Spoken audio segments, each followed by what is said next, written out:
Good morning all of my family members. আশা করছি যে যেখান থেকে ভিডিওটি দেখছেন সকলে খুব ভালো আছেন আর অবশ্যই পজিটিভ আছেন। দেখুন, একবার তো নিম্নচাপ হয়ে গেল, আবার আরম্ভ হয়েছে গতকাল থেকে নিম্নচাপ। তো এখন কিন্তু প্রত্যেকটি গাছে পাতা তো নেই, পাতা যেমন নেই তেমন কিন্তু দেখুন ছোট ছোট নতুন করে শুট বেরোচ্ছে, দেখেছেন?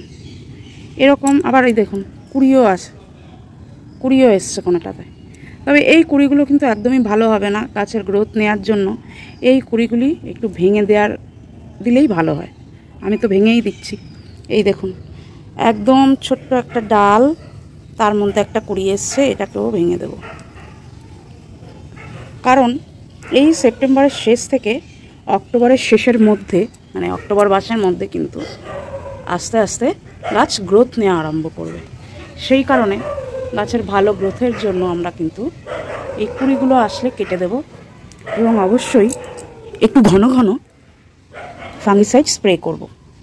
আর দুর্যোগ কেটে গেলে আলাদা করে সাপ্তাহিক ফিডিং আরম্ভ করব। এই কারণেই সাপ্তাহিক ফিডিং আরম্ভ করব, যেহেতু আমার মাটির গাছ, আমি এই গাছের মিডিয়া তৈরি করেছি মাটি, সিন্ডার, ভার্মি আর সামান্য বালি দিয়ে।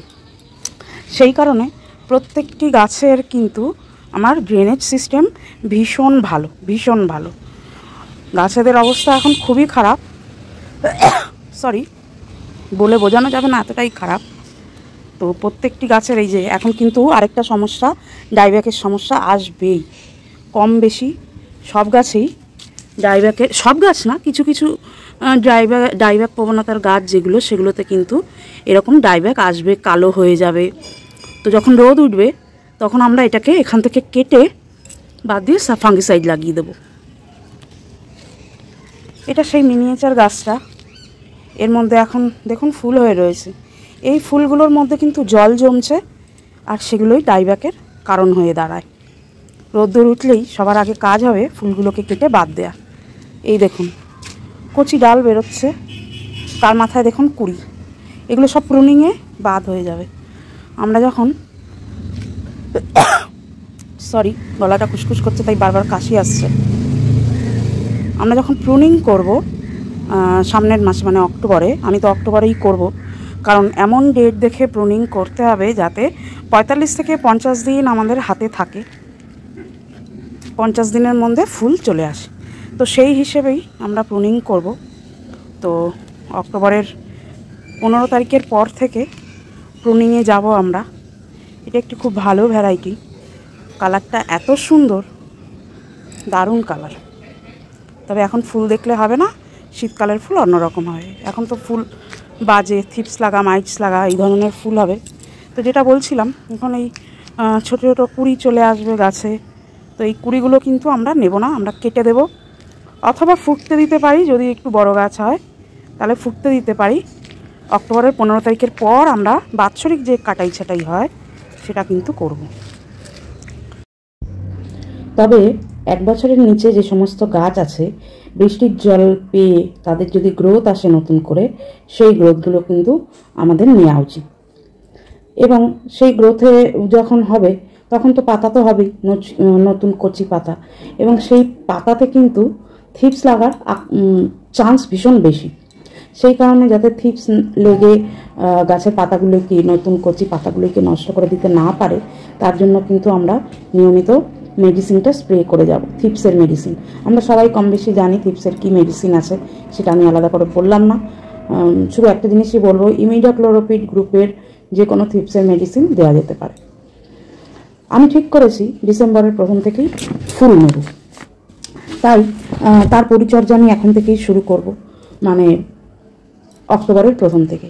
এই কদিন তো বৃষ্টিতে কেটে যাবে, এই কদিনে তারপরে যখন রোদ্দুর উঠবে, মাটি শুকাতেও 2 দিন লাগবে। তো সেই কারণে এই কদিন আর কোনো খাবারই চলবে না, শুধু বর্ষা চলে গেলে ফাঙ্গিসাইড একবার স্প্রে করব। এবং রোদ্দুর ওঠার পর মাটি শুকিয়ে গেলে আরম্ভ করব রুট ট্রিটমেন্ট। প্রথম রুট ট্রিটমেন্ট করব কি দিয়ে? Humic acid, root hormone powder আর ফাঙ্গিসাইড। এই 3টে জিনিস 1 লিটার জলে 2 গ্রাম করে নিয়ে ভালো করে জলটা মিশিয়ে গোড়ায় দেব প্রত্যেকটা গাছে। অবশ্যই সেদিনকে যেন রৌদ্রের জল দিন থাকে এবং মাটি যেন পুরো শুকনো থাকে, গাছের মাটি। তাহলেই এই মিশ্রণটা গাছ খুব ভালোভাবে নেবে এবং কাজটাও খুব ভালো করবে। তার একদিন পর থেকে আরম্ভ হবে আমার গ্রোথের ট্রিটমেন্ট।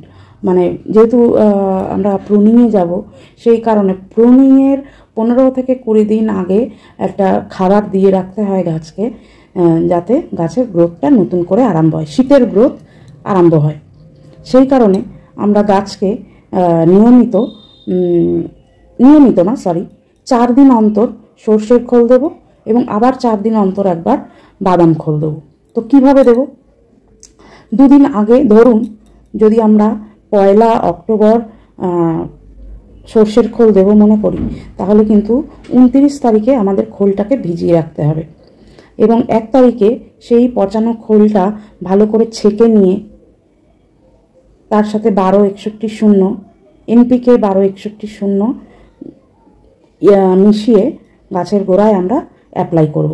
ধরুন 1 লিটার জল আমরা 3টে গাছকে অন্তত খাওয়াবো। ছোট 8 ইঞ্চির পটে যে আছে সেই ধরনের পটে 3টে গাছকে 1 লিটার জল খাওয়াবো। এইরকম প্রথম গেল। এর ঠিক 4 দিন বাদে 5 দিনের মাথায় বাদাম খোল দেব। সেটাও কিন্তু বাদাম খোলের সাথে কিন্তু আমরা 12-61 দেবো না, বাদাম খোলটা একটু গাঢ় করে দেওয়ার চেষ্টা করব যাতে গাছ ভালোভাবে নেয়, এবং বাদাম খোলটা খুবই উপকারী গাছের জন্য। তো ফিডিংটা এরকম হবে যে সর্ষের খোল পাতলা করে 12-61 দিয়ে দেবো, আর পরের ডোজটা বাদাম খোল দিয়ে